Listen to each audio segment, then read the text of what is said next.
Madam Chair, I do not understand bakit a person convicted of child abuse is still sitting in a seat Point of of the order, House of ito yung sinasabi Representatives. natin.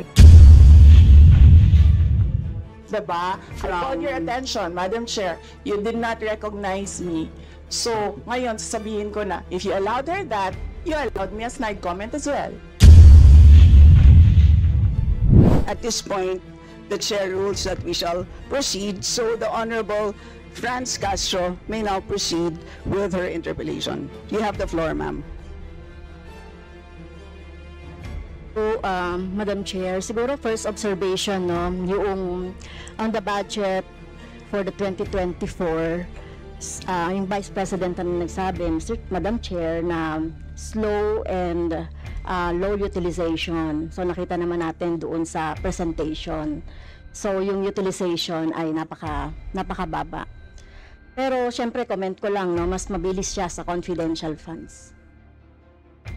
100% in 11 days. Madam Chair, So, Madam Chair, so according to the utilization of the confidential and intelligence funds submitted by the COA to us, no, so we have here surveillance and monitoring. Sabihin ko lang, Madam Chair, no, yung purchase of information out of 125 million confidential funds in 2022, purchase of information 14 million, payment of reward 10 million, rental and other incidental expenses relative to the maintenance of safe houses 16 million, purchase of supplies 35 million, provision of medical and food aid 40 million, payment of incentives or traveling relative to confidential operations is 10 million. So a total of 125 million conducted surveillance in 132 areas in 11 days. So 100% utilization. Madam Chair, I have also here a report about the notice of disallowance. According to the notice of disallowance, the COA disallowed 73,287,000 out of 125 million confidential funds used by the OVP in 2022. So this is 58.63% of the 125 million. So can you confirm, the Vice President? Madam Vice President. Madam Chair, since you allowed her a snide comment, you will allow me a snide comment as well. So my question Diba? is, Madam- can you yes. confirm? Yes. Yeah, okay. Diba? Okay. Yes, Madam Chair. So May I, before you proceed, may I remind both our guests and our resource You should have reminded persons her when she said the refrain line, diba? I called your attention, Madam Chair. You did not recognize me. So, ngayon, sasabihin ko na, if you allowed her that, you allowed me a snide comment as well.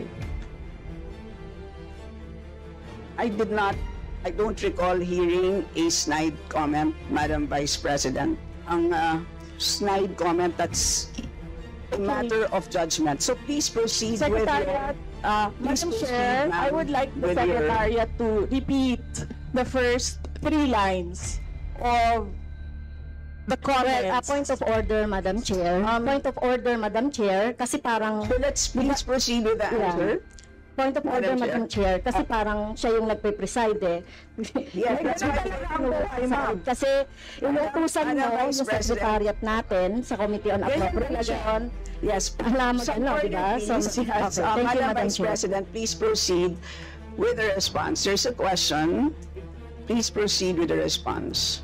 Madam Chair, I do not understand bakit a person convicted of child abuse is still sitting in a seat Point of of the order, House of ito yung sinasabi Representatives. natin na dinadivert ang usapan sa ating budget hearing. Kung nagawa po niya yan sa Senado, Madam Chair, dapat hindi natin yan pahintulutan dito sa Kamara. You allowed her a snide comment and then you will not allow Please wait a to be snide recognized. comment? Excuse me, our members and our guests. I warn you. Please wait. Don't go into this rabbit hole. Please wait to be acknowledged before you speak. Okay, so at this point, Honorable Manuel. Madam Chair, again, it's another point of order kasi kapag may mga deliberation tayo, we should stick to the topic. Hindi pwede, Madam Chair, na dinadivert natin yung usapan para hindi natin sagutin yung tanong ng mga mambabatas natin. This is actually the best opportunity, formal proceedings, nakikita po ng publiko para malaman anong sagot ng Vice Presidente. So hindi po natin napapayagan ang ganong mga argumento na hindi naman tumutumbok dun sa topic natin. So, Okay, Madam Vice Chair, President, there's I will a make this question. easy for you. Please make Sige, ma'am. your responses direct to the point. Sige, ma'am. I will make this easy for you. What rules are we using for this budget hearing? We have our rules Yes, ma'am. adopted by the Committee on Appropriations. Right, okay. We searched for that rule. So, we only found the general rules. So, we have a copy of the rules for the budget hearings. Well, as far as I'm concerned, mas importante ang rules para sa amin. Kayo po, ang kailangan nyo lang marinig is yung acknowledgement for you to begin to speak. Yun lang po ang pinaka-importante para sa guests. Sa totoo lang po. Yes, ma'am. So, ang pinaka-importante, yes, you may proceed. At saka po yung adjournment. Yun lang po. Yung termination po. Yun ang pinaka-importante lang po. For the rules, yun ang ay importante para sa members. But we may provide the copy to you. Yes, So ma'am. please proceed and answer the May we question. request a copy? Yes, yes, absolutely. But Yes. please, there is a question. And do you want us to repeat the question? And we will not penalize you on the time. I don't You can repeat the facts from the notice of disallowance. I don't of need a the repeat Honorable of the Franz. question. Yes, Honorable Franz Castro, you may repeat your question on the notice of disallowance, I believe. Yeah, tama, Madam Chair. So according to COA, the notice of disallowance is amounted to 73,287,000 out of 125. At ito po, Madam Chair, yung mga breakdown ng mga disallowed na mga na mga purchases. So reward payment of 10 million, payment of rewards, various goods, 34.857 million, payment of rewards, medicines, 24.93 million, tables, chairs, desks, computer and printers, 3.5 million. So, ang question, Madam Chair, so yung letter A, B, and C, so nakita naman natin nandoon yung sa joint circular. How about yung ito, no? How about yung mga tables, chairs, desktop, computer na umabot po ito sa 3.5 million. So, pwede bang maipaliwanag kung bakit ito pinurchase, Madam Chair? Madam Vice President. Madam Chair, I still request for the rules of the budget hearings. Okay, Vice President. gusto mo sagutin ko, ma'am. Yes, Madam. This is a hearing of the budget of 2025. Nasaan dito ang confidential funds? Yung tanong niya, Madam confidential Chair. funds. Nasaan dito? Honorable Madam Franz, Chair, you may ito yung continuing, continuing questions pa natin noong 2024, during the last budgets, hindi na ipaliwanag itong 125 million na alam naman natin na wala ito sa budget ng 2022. So, ito, Madam Chair, sa rule naman natin, lahat dito tinatanong no? So, according to the budget, whether it is in the past, kasi nakikita natin yung utilization noong mga budget, kahit na yung past years, ay pwede natin busisiin dito, Madam Chair. Tama ba ako, Madam Chair? I will agree with you, the Honorable Franz Castro. You may proceed, Yes, Madam ma'am. Vice President. Yun yung sagot ko, ma'am. Nasaan ang topic natin dito at ang pinasubmit ninyo sa amin is the budget proposal of 2025. Where in the budget proposal of 2025 is the item confidential funds. Sa in aid of legislation nga ninyo, nakalagay nga doon sa rules ninyo, diba? The discussion should be germane to the topic. The topic is the 2025 budget proposal. Now tell me, Madam Where Vice President, the Honorable Franz confidential Castro has already provided a sufficient explanation for why she asked the question. So please proceed with your answer. Madam Chair, It's a very why are we simple discussing question. the budget of 2023 and 2024? Honorable Franz Castro. So kung ayaw niya sagutin, Madam Chair, so let me go through na lang with my question kasi related naman ito. Remember, Madam Chair, pinestyon natin ito noong last year at yung 125 million na ito ay hindi ito maipaliwanag, no? Dahil nga confidential no? Nagtago sa word na confidential. At ngayon, kailangan nating maipaliwanag at it is in the interest of the people.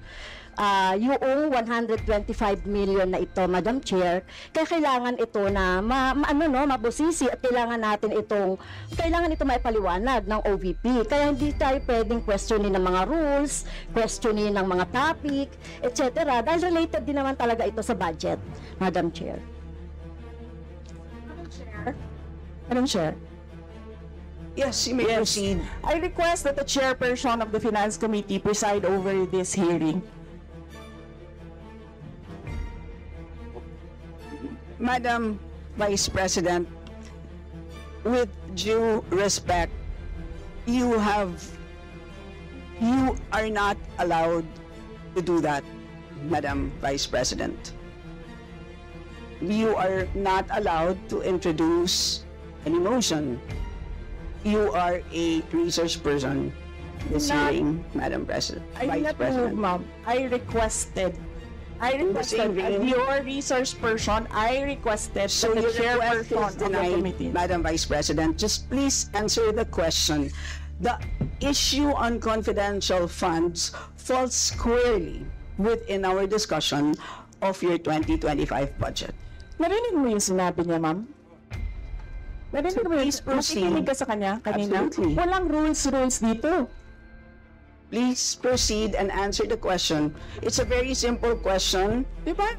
Please explain the specific spending on those items that she enumerated, amounting to a total of, Honorable Franz, do you want to Amounting repeat to a it? total of 73.287 million.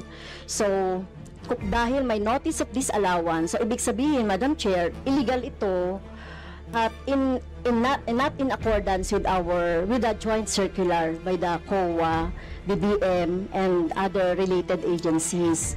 So, kung ito ay dinisallow, so ibig sabihin, illegal yung paggamit nito. Madam Chair, nitong mga items na binanggit ko po, Madam Madam Chair. Chair, you cannot allow a member of the House to just claim that it is illegal.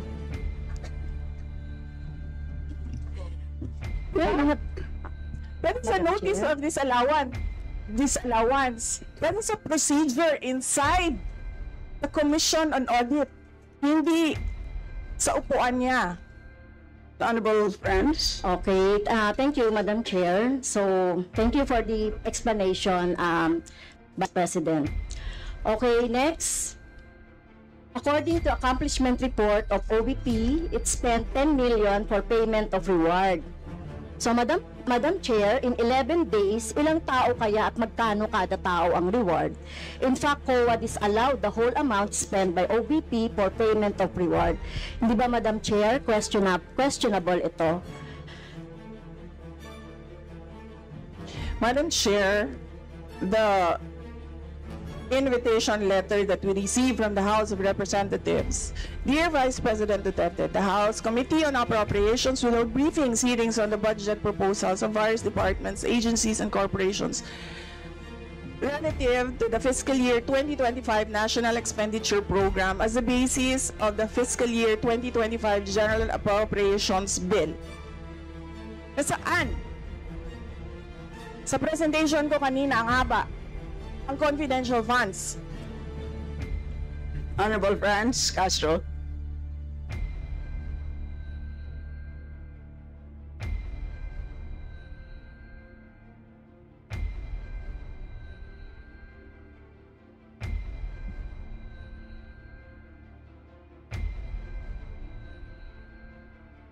Can we request our technical people to fix the mic?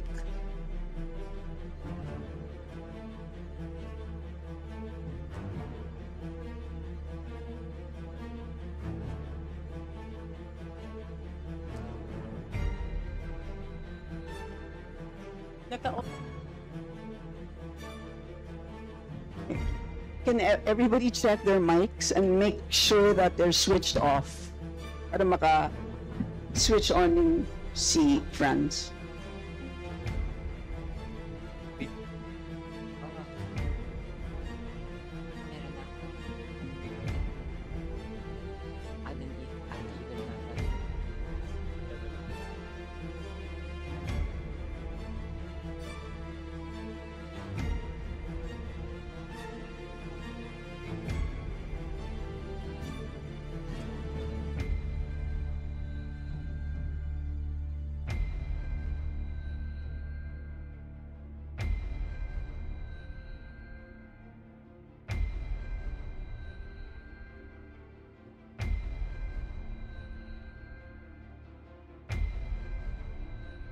Madam Chair, point of order lang ulit, Madam Chair. Kasi kailangan lang nating ma-establish. I would assume hindi naman po pinanganak kahapon ng ating resource person. Practice po natin sa Madam House Chair, that is a bago polite remark. na para po tayo ay makapagtalakay ng budget na pinopropose para sa susunod na fiscal year. Chine-check natin paano din gumagastos yung mga ahensya even in the current year and in the past year. Also, Madam Chair, Section 162, Rulings as Precedents, rulings on questions raised by members shall form part of the parliamentary practice of the House. At practice po natin since time immemorial na hindi lang po ang proposed budget yung tinatalakay. Kasi yung performance ay dapat bahagi din ng discussion. Yun lang, Madam Chair. Noted. Honorable friends, could you kindly check if your mic works? Okay, thank you, Madam Chair. So yun po, no, yung sinasabi natin kanina, yung payment ng reward, the resource person can answer this. Questionable, tingin ko ay questionable ito. Okay? So, next, according to the accomplishment report, isa sa pinaggamitan ng OBP ng confidential funds ay yung provision of medical and food aid. This is not allowed under the Joint Circular number 2015-01 dahil kailan pa naging confidential fund ang pagbibigay ng ayuda, or kung ito naman ay ginamit sa mga ginamit na tao o informant in 11 days. So paano kaya ginamit itong 40 million na ito, no, para sa medical and food aid in 11 days, Madam Chair? So yun yung tanong ko. Kung dito ginamit doon sa mga aids, medical aid or food aid, pero paano kaya, Madam Chair, ginamit itong 40 million na ito as a medical and food aid ng ilang tao in 11 days? So yun po yung tanong natin, Madam Chair. Madam Vice President. Madam Chair, the subject of this hearing is the OVP 2025 budget proposal. We do not have an item of confidential funds in the OVP budget proposal. Honorable Branch. So, may I continue, Madam Chair? Isa sa bumubukol na confidential fund ng OBP noong 2022 ay nasabi ko na, Madam Chair, yung medical and food aid at saka yung mga purchase of supplies. According to the accomplishment report, the OBP spent 40 million now for medical and food aid in 11 days.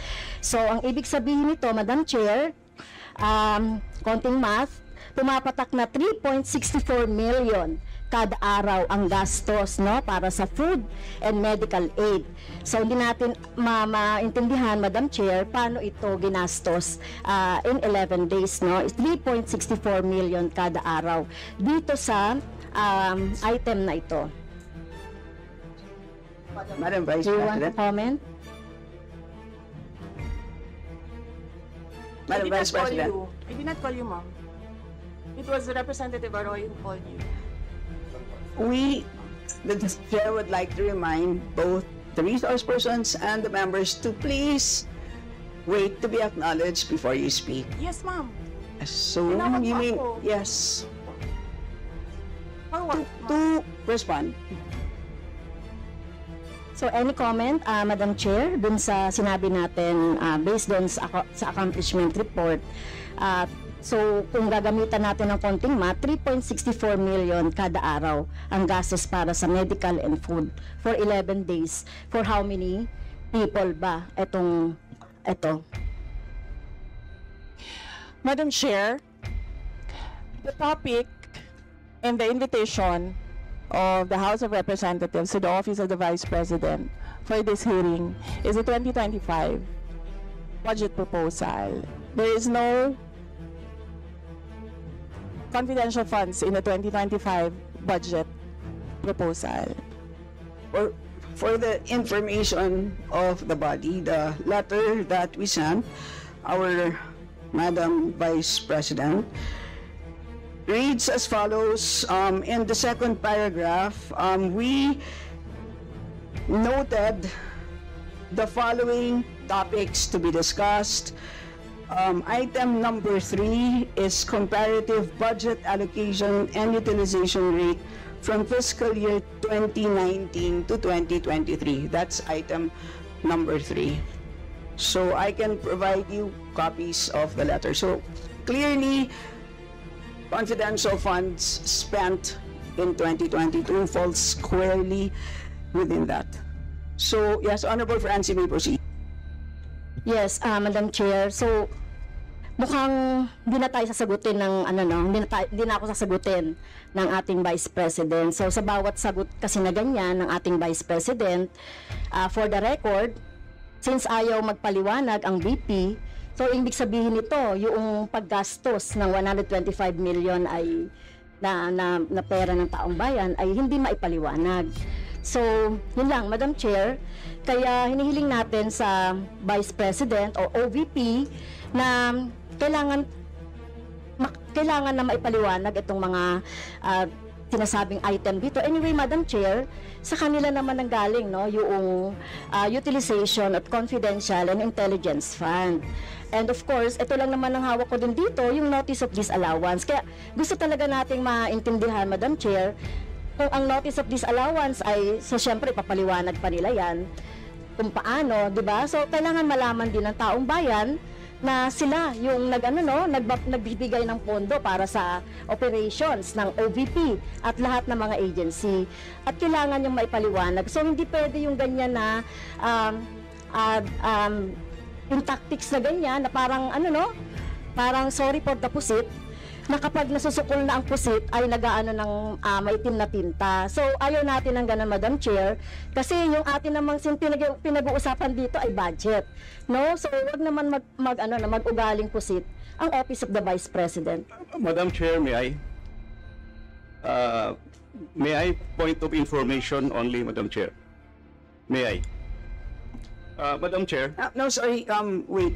Before you, I'd like to. Before we proceed to the next person on the list, I believe that our former President, Gloria Macapagal-Arroyo, would like to interject. Observation made in relation to the point of order, because in the beginning, it was settled that the issue would be the 2025 budget. And in all our hearings, to what I recall, when we want to question something about performance, we question the 2024 budget, not the 2023 budget. What is being questioned now is the 2023 budget, which was discussed very extensively last year, and that is the reason why the House removed the confidential funds. So that issue has already been, to my mind, for purposes of the budget hearing, laid to rest. So that's my observation, Madam Chair. We note that, Madam former President, but of course we know that yung pondo ng 2023 ay of course pwede pa rin maging continuing appropriation hanggang 2024. So in the same way, 2022 pwede maging continuing pa rin 2023. At alam din po natin, last year pinagdebatihan po natin ng matindi itong 2022 confidential funds. And in fact, we left a homework for the COA. Sinabi natin sa kanila na kailangan nilang tapusin ang audit by November, I believe mid-November of last year. And since then, hindi na natin alam kung ano nangyari. So that's the reason for why pinatalakay natin ito. And it's a big amount of money. I believe we owe it to the people to understand what happened. Of course, tinanggal na natin noong 2024. Gusto natin malaman, tama ba yung ginawa natin? Kasi baka naman nagkamali tayo. So, I think it's worth assessing what we did in 2024 in order to know what to do in 2025. So with that, let's proceed with our next Madam Chair, interview. may I? Is this just a point of order? Not a point of order, but We will I'm only, just, you may wish want to to be a be, rejoinder of what you may wish to be, unless it's a point of order, you may wish to be listed. I can put you here, sir. Parliamentary inquiry, Madam Chair. Yes, you may Parliamentary inquiry. proceed. May I ask if the resource person is required to answer a question that is related to a commission on audit notice of disallowance when she already said she's not going to answer. Also, the notice of disallowance is addressed to the office of the Vice President. And just to make it clear, a notice of disallowance is not a judgment. It is a request. It is an order from the Commission on Audit for the particular office to explain what are the particulars. At saka hindi na yan legislation side. That is already on the accountability side in the budget cycle. So, my parliamentary inquiry, Madam Chair, is that nagsabi na nga siya na hindi siya sasagot, and it is related to the COA notice of disallowance. And just to add, sinabi na rin ni former President, it was thoroughly discussed in the previous year. In fact, tinanggal sa budget ng 2024 yung confidential fund. And we know that there's a pending case on that also. To discuss that further might somehow prejudice or be biased whatsoever. So, yun lang po, Madam Chair. Alright, salamat. On your inquiry, the only requirement is to provide a direct response on the question. Meaning to say, a response that is directly related to the question. Meaning to say, kung may question at ayaw niyo pong sagutin niyo ng diretsahan na hindi po ako sasagot dun sa tanong. Ang problema po kasi, ang response ay naging hindi related dun sa tanong. Halimbawa, may tanong, ang sagot ay paglalarawan doon sa nagtanong. So, hindi naman yon klaro na hindi yon directly related dun sa tanong. Kaya, yun po, I think it's a reasonable ask. If there's a question, you may or may not answer. You're not compelled. But you just please say, I do not wish to answer. That's it. At least we know it's a direct response. And with that, we move to the next Madam Chair. person on the list. Madam Chair. Madam Chair. Hindi na po tayo matatapos. Yan ang sinabi ko sa iyo kanina. Ayaw mo maniwala sa akin eh. Aabot talaga tayo ng bukas dito. Diba? Madam Chair. Is this an inquiry regarding... He said, Yes, and Yes, please, ma'am. I remind also our Yes, ma'am. resource persons to please act in a respectful manner. Pasensya na po, hindi po kasama sa poder ninyo ang pagpa-fire ng presiding officer ng hearing na to. So yes, you may so proceed if po. you allow members of the House of Representatives lines like what you just said, like pusit, bakit mo ako kinu-crucify for saying a fact that somebody is convicted of child abuse sitting in the chair? Pusit, and then I cannot fire the presiding chair. So bakit? Yes, we Bakit napaka one-sided nito, ma'am? noted po. Dahil ba madami kayo dyan sa kabila at nag-iisa ako dito? We note all your comments, ma'am, and let us now proceed. Thank you, Diba? ma'am. Thank you, ma'am. Madam Chair, point of order. Yes, the Honorable Benny Abante. I just came in and I hear this.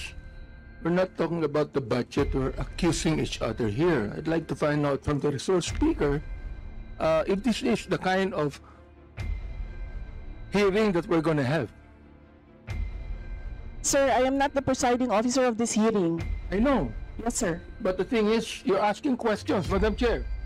The resource speaker does not have any right to ask questions. Or do you have? Where is that Madam Vice in your President, rules that Madam a Vice resource President, person this is cannot a budget hearing. request for clarification? Some order, please. Some order, please. Yes, Honorable Benny Abante, you may proceed. I'm just asking a question to our resource speaker, you know, because she's asking a question and she's accusing some of the members of this committee. I just would like to find out if we are the ones that have the right to ask questions and her right is to answer the questions of the committee. Okay, so Yun we lang po sa akin yung point of order, Madam Chair. Yes. You understand me, Madam Vice President, am I right? No, sir. I'm gonna ask the chair to ask you to clarify what are my accusations. Yeah, please wait to be recognized, ma'am. Pasensya na po. So again, I'd like to remind our resource persons that you are here, you're invited to answer, to present, and you've done that. Thank you very much. And at this point in time, you're here to respond to the questions of our members, and we request you to please respond in a direct way. So, with that, I'd like to recognize from the majority the Honorable Milagros Aquino Magsaysay.